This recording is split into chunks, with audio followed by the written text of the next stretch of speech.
Pameran ini pertama digagas itu memang kami bertiga, dan kebetulan pameran ini disambut dengan baik oleh manajemen Sangkring, sehingga kami diberikan ruang di Sangkring Utama pameran selama 2 bulan, dan kita berembuk dengan penulis kami, Pak Suwarno Wisetrotomo, dan kami bertiga, Pak Edi Sunaryo, saya sendiri Gunawan Bonaventura, dan Irwanto Lenlo. Di mana pameran ini bisa berjalan dengan baik itu atas kerjasamanya Sangkring Manajemen, dan kebetulan di sini juga banyak yang terlibat, terutama Mas Bambang Toko Wicaksono yang mengelola atau yang mengarahkan kami, ya istilahnya art direkturnya di dalam berpameran ini, dan dibantu oleh teman-teman publikasi. Pameran ini setelah kita berembuk dengan penulis, dengan semua yang terlibat di sini, akhirnya muncullah ide besar, itu namanya Ratimaya, atau bisa diartikan dalam bahasa Indonesia adalah bayangan keindahan. Ratimaya adalah bahasa Sanskrit yang artinya bayangan keindahan. Jadi di mana seni grafis itu pertama, ya kita bicara seni grafis, perkembangannya di Yogyakarta maupun di Indonesia selama ini kan kurang begitu, kalau Pak Warno bilang masih malu-malu, jadi belum bisa di blow up sebesar-besarnya, belum bisa disajikan secara maksi. Sehingga dalam rangka pameran ini sebetulnya kita itu berupaya untuk mengarah di situ, untuk memberikan pertama apresiasi atau menggelar atau mempertunjukkan bahwa seni grafis yang selama ini masih malu-malu, selama ini kita berani untuk pameran di sini dengan jumlah yang banyak, dengan ukuran yang besar-besar, sehingga pameran seni grafis bisa dilihat secara keseluruhan. Tidak hanya seni grafis, barangkali selama ini banyak dicetak pada kertas-kertas, tapi sekarang karena antusiasme dari perupanya, pegrafisnya, sehingga berani untuk mencetak di kain-kain kanvas sehingga bisa ukurannya bisa maksimal. Itu sebetulnya. Dan Ratimaya sendiri juga pengertiannya lebih luas di dalam seni grafis, karena seni grafis berkaitan dengan proses. Jadi Ratimaya itu mengilhami dari sisi prosesnya, teknis, yang seni grafis selalu banyak surprise-nya secara teknis, dan beda dengan seni lukis, karena seni lukis bisa terkontrol semuanya, bisa dirancang sedemikian rupa dengan mudahnya. Tapi kalau seni grafis, kita merancangnya masih dalam bayang-bayang, ketika diproses dalam sebuah lembaran cetak, itu akan hasilnya kadang-kadang disitulah keindahan-keindahan akan terjadi. Karya yang saya pamerkan di sini kalau tidak salah sekitar 35-36 karya lah. Itu karya yang terdiri itu ada ada 2 karya yang ketika saya masih kuliah. Terus selebihnya itu karya-karya periode tahun 2020 sampai tahun 2021. Ada 1-2 yang tahun 2019. Nah, tema-tema karya saya sebetulnya tidak lebih dari karya-karya sebelumnya, yaitu masih melihat lanskap atau potret tentang masalah sosial, kehidupan sehari-hari.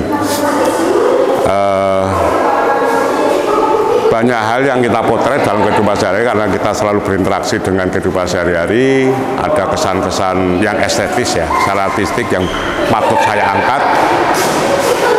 Seperti karya-karya yang belakang sini, adalah karya yang terbaru saya tahun 2021. Ini memotret tentang kehidupan atau semacam aktivitas berkesenian, khususnya seni pertunjukan. Dan ini karya ini tercipta, saya buat itu lumayan lama. Saya mulai tahun 2020, mulai awalnya pandemi COVID, sampai selesai tahun 2021 ketika pamer karya ini untuk segera dipamerkan. Ini lama sekali, dan karya ini sebetulnya karya yang dalam pembuatan saya itu terinspirasi pada situasi COVID, terutama di wilayah seni pertunjukan. Bahwa seni pertunjukan pada masalah selama COVID itu sangat terpukul atau sangat yang berdampak. Maka di sini saya membuat itu sebenarnya sebagai harapan. Ketika harapan COVID itu bisa terselesaikan atau bisa terkendalikan atau kita bisa bersahabat dengan COVID, saya berharap bahwa kesenian-kesenian ini akan kembali muncul di dalam tengah masyarakat sehingga masyarakat itu lebih dinamis, lebih bergembira dengan seni-seni yang pertunjukan. Nah, seperti ini pengendang, jatilan, di situ ada festival-festival, ada di situ ada pemusik, pengamen, yang dimana di sini ada pantang sambat. Nah, ini sebetulnya di dalam keadaan apapun, ketika pandemi, saya berharap kita tidak terlalu lebay lah bahasanya. Kita tetap harus berjuang, bersemangat. Makanya saya memberikan judul karyanya adalah Pantang Sambat. Ini salah satunya, dan masih banyak lagi karya-karya yang lain yang tidak jauh dengan kehidupan sehari-hari. Karya ini Pantang Sambat judulnya. Jadi karya ini total jumlahnya 6 meteran. Ini terdiri dari 5 panel. Karya ini saya buat dari tahun 2020 awal, bulan April, selesai bulan November tahun 2021. Artinya karya ini lumayan lama, dari perencanaan sampai hasil akhir. Tetapi kalau dijumlah totalkan, dikerjakan secara kontinu tanpa jeda, karya ini sekitar 4 bulanan. Selesai dengan teknik tinggi atau teknik cukil, grafis cetak tinggi, relief print atau dibilang relief print. Nah, itu saya mengerjakan kalau di total secara kontinu 4 bulan. Tetapi ini karya ini kan karena saya sendiri juga banyak pekerjaan di luar pekerjaan ini, sehingga kadang on off begitu. Jadi ini ya latar belakangnya ya menggambarkan sebuah situasi ketika pandemi, banyak yang harus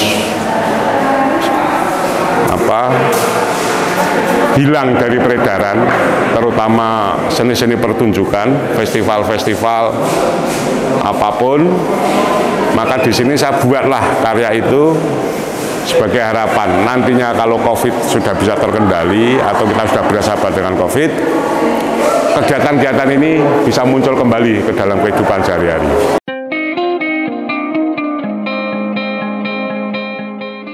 Karya-karya ini memang jumlahnya 24. Masanya digabung jadi satu, itu sebenarnya bukan satu judul. Tapi karya ini sebenarnya bicara masing-masing. Cuma ini masalah display. Karya ini banyak terinspirasi dalam kehidupan saya sehari-hari, tidak lepas dari kehidupan sehari-hari. Jadi banyak ini ibarat di belakang saya ini adalah karya-karya sketsa sehari-hari. Pengalaman estetis setiap hari ketika kita berinteraksi dalam kehidupan sosial, kadang pada saat kita merenung, kadang kita membaca buku, kadang kita bisa melihat televisi atau berita apapun, itu kadang-kadang memunculkan ide gagasan untuk divisualkan. Jadi banyak contohnya, walaupun ini sebetulnya karya-karya gini sebetulnya secara ini bukan verbalisme, tapi ini karya-karya yang sebetulnya lebih condong ke simbolis ya. Banyak unsur-unsur pesan yang sebetulnya berupa simbol-simbol. Saya tidak bisa menjelaskan semuanya, tapi ada beberapa nanti yang saya sebutkan satu persatu, seperti yang terdekat dengan saya. Nah, ini karya ini kerbau, terus di atasnya ada burung-burung Bisa kasih judul ini simbiosis mutualisme. Jadi bagaimana ini sebetulnya masyarakat kita sudah sangat paham dengan kehidupan seperti ini. Bahkan di sawah-sawah, di kerbau-kerbau atau sapi itu banyak burung-burung yang di sini mencari kutu. Jadi merasa sapinya juga tidak terganggu, burungnya juga tidak ingin mengganggu sebetulnya. Jadi sebetulnya ini suatu circle atau suatu sinergi di dalam kehidupan sehari-hari dalam masyarakat kita. Ini simbol, makanya saya kasih judul simbiosis mutualisme. Terus ada karya yang lain. Nah, yang di ujung sana mungkin agak mendongak ya. Yang ujung sana itu lebih kontemplatif. Karya yang lebih kontemplatif itu saya kasih judul mendengar. Jadi kadang-kadang sebetulnya apa sih substansi atau esensi mendengar? Nah, di atas sana itu ada tunjukan anak panah yang masuk telinga kiri, masuk telinga kanan. Nah, itu sebetulnya saya menggambarkan bahwa masyarakat sekarang kita itu kadang-kadang bahkan di lingkungan terdekat kita pun kadang-kadang untuk memberikan pejangan atau memberikan arahan atau memberikan pengertian kepada orang terdekat kita dalam keluarga kecil atau dalam lingkungan keluarga atau apapun kadang-kadang ada suatu yang abai.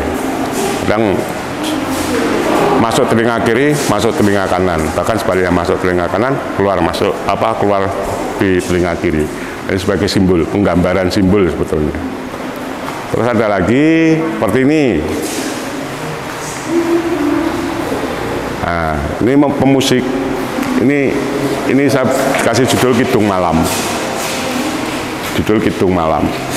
Kadang-kadang kita malam, ketika orang sudah pada tidur, tidak lagi ada banyak suara, kita mendengarkan musik, suara alat gesek, selo, itu ada membuat perasaan tertentu. Nah, perasaan itu saya visualkan dengan bagaimana keteduhan, bagaimana kedamaian, bagaimana ketenangan bisa sampaikan. Ini karya ini namanya apa judulnya? Penghiburan. Ini karya penghiburan judulnya, digambarkan bagaimana memberikan kesejukan, memberikan penghiburan terhadap orang yang sedang berduka atau dalam kesedihan. Itu dalam masyarakat kita ketika pandemi itu merebak, banyak yang meninggal, banyak yang terpapar, membuat orang banyak masyarakat kita yang sedih, yang berduka, maka sebagai ini hal yang manusiawi, ini memberikan penghiburan sehingga biar tidak berlarut-larut dalam kesedihan. Itu contohnya seperti ini. Karya ini berjudul Ayah yang Diberkati. Jadi saya menggambarkan bagaimana seorang ayah bentuk ekspresi ayah yang mencintai anaknya. Dan ini saya gambarkan seorang seorang buruh sebetulnya. Buruh karena saya kebetulan sangat erat berkaitan dekat dengan buruh-buruh, terutama buruh di bidang konstruksi, buruh bangunan. Dan itu memang saya bekerja di wilayah itu. Dan ini menggambarkan bagaimana dia naik seton, kalau seton pas gajian dia pulang membelikan anaknya mainan mobil-mobilan, bawa gitar, belikan gitar, ini anaknya di rumah menunggu dengan kegembiraan. Dan karya ini tekniknya teknik reduksi. Jadi di mana di sini ada platnya. Nah, di sini hasil cetakannya. Jadi kenapa ini saya pasang berdua? Itu biar bisa dipahami bahwa karya ini bukan karya lukis, tapi karya ini adalah karya grafis atau printmaking. Begitu. Karya ini berjudul Semangat Elang. Jadi ini juga sebuah ungkapan, sebuah spirit bahwa elang adalah simbol dari kebebasan dan kekuatan. Maka ini saya gambarkan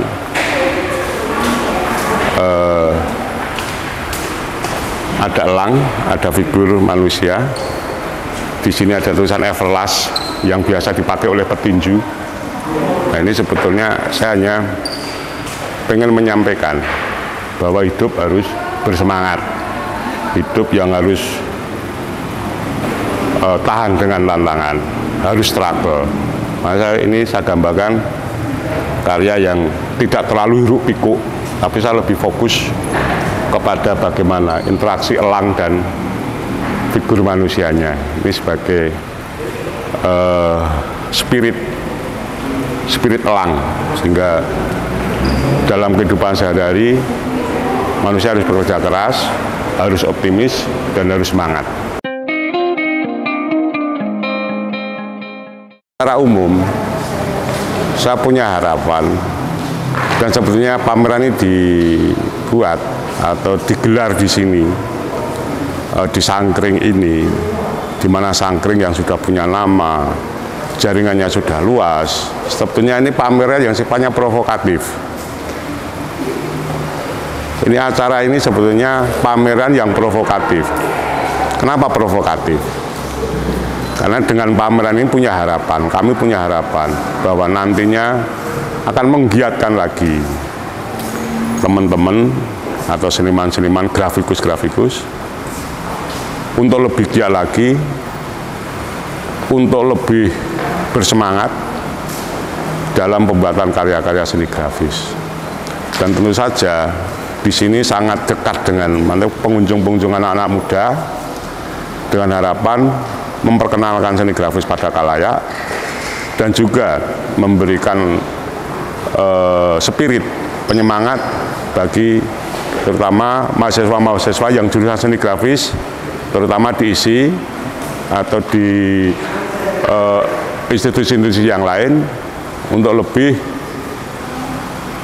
semangat, lebih giat lagi, karena karya-karya di sini juga mewakili dari 3 generasi, karya grafis dari tahun 70-an, karya grafis tahun 90-an, dan karya grafis 70, 80, dan 90-an. Mempunyai mazhab yang berbeda, mempunyai karakter yang berbeda, mempunyai ciri yang berbeda. Disitulah terjadi kepustakaan atau literasi untuk membuat karya-karya dan bisa dikembangkan untuk lebih jauh bagi teman-teman grafis dan mungkin adik-adik yang berkecimpung dunia seni grafis.